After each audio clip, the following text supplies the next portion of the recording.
I'm here with Karen Harrington. She is running for Florida's 20th district against Debbie Wasserman Schultz, who many of us know this point because she took the position of DNC chairwoman.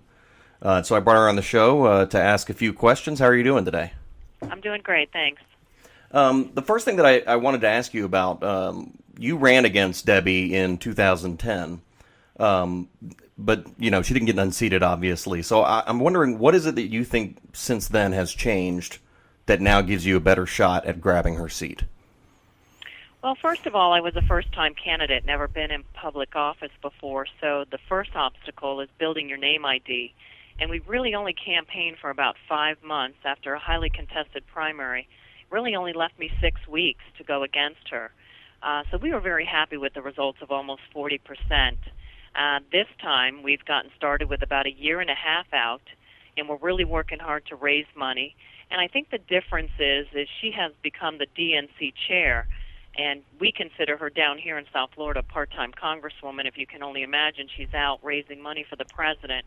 And unfortunately, the country continues in this negative direction, and it's policies that she has supported with the presidents that have failed this country. So we really believe, with the amount of time on our hand and taking this movement across the state of Florida, that we have a great opportunity to beat her this time. Now, we both just mentioned that she's the DNC chair now. There's some celebrity that accompanies that, so she's got definitely more exposure now than she had in 2010. So do you believe that her ability to stay away from debating you is going to be a little more difficult this time? Yes, we're certainly hopeful, because last time there was about 4 opportunities presented to her, and she refused them all because we do contrast each other a lot. I mean, we're quite different. She's a liberal, obviously. I'm a conservative. And we're definitely hopeful that as the race goes and we build momentum and raise money, that she will be forced to have to debate me, and we truly look forward to that. Now, you've been mentioned a few times on blogs that I've seen. You've also been talked about at the Daily Caller and Politico and a few other places. So I'm wondering, is the strategy this time involve a little more involvement in the blogosphere, or were you involved with them last time? No, I think last time we were limited because we didn't have much time, so our strategy was kind of a hurry-up strategy. And with no name ID, we had to focus so much on the district. And so this time, because I did build the name ID and do so well, we're able to look towards many blogs and many different avenues in which to get my message and my candidacy out there. So, no, definitely this time the strategy is completely different because of the amount of time we have on our hands. Now, how is the GOP treating you so far? Have they reached out to you and offered assistance in your campaign?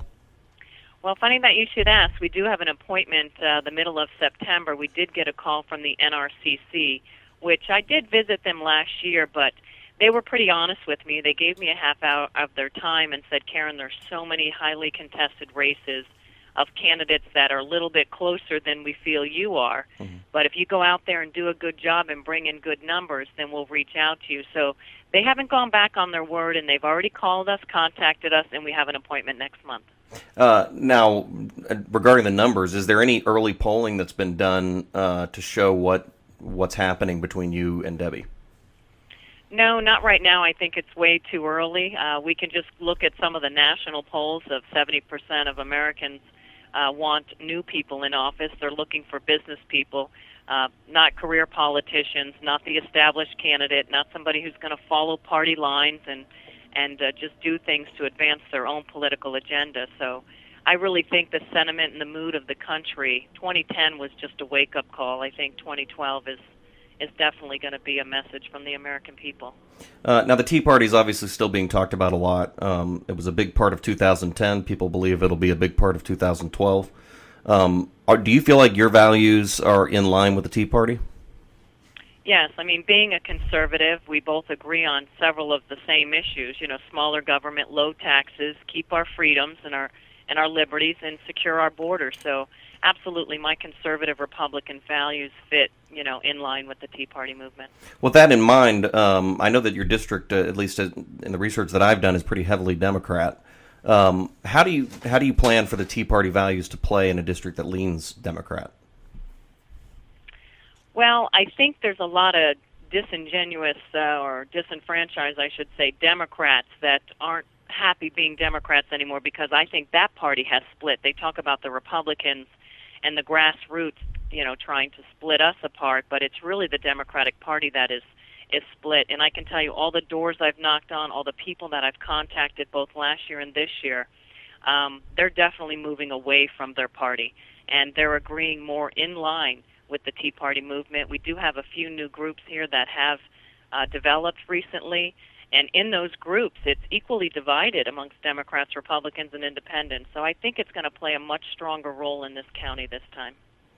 What kind of reaction have you been getting from people that you've encountered? Are they pretty politically active this time and aware of what's going on and wanting to get that chance to vote? Much more this time than last year, I can tell you with certainty. I mean, last time they were upset and concerned, but what a difference just a year and a half makes. These people are really upset this time, really wanting to get involved. We're getting more volunteers this time than ever, more phone calls, and the donations are coming in a little bit easier this time, being a returning candidate. So, no, definitely people are more engaged this time than ever. Now, where can people go if they want to contribute? Well, we've designed a new website called firedebbie.com. So that'll link you right into my website, which is KarenForCongress.com. And are you looking for volunteers at this point to help man the phones and put signs out and things of that nature? Well, right now we're doing mailers. So this past weekend we did a large mailing. So all our volunteers were focused on that. But as the campaign moves on, then the callers will start, and we use a lot of volunteers to go to different clubs and organizations and pass out material and just continue to build the name ID. And through your website, is there any type of press release, email, newsletter that you can get so you can keep up with what's going on? Yes, just go to the website, Karen for Congress, and you can find out all that information. You can click on to volunteer, donate, and follow the campaign as well. All right. Well, I really appreciate you coming on the show. We will support you through Red State as much as we can, and hopefully we can get Debbie out of there. I know recently she said that she wants ownership of the economy, so I'm supposing we should give that to her. Yeah, she took ownership, all right, and it's about time they stopped blaming the previous administration. It has been almost 3 years, so as you can see, their ownership isn't working, so it's time for us to own it. Okay, well, once again, that website? KarenForCongress.com or FireDebbie.com. Thanks so much for coming on the show. All right, thanks, Ben. Thank you.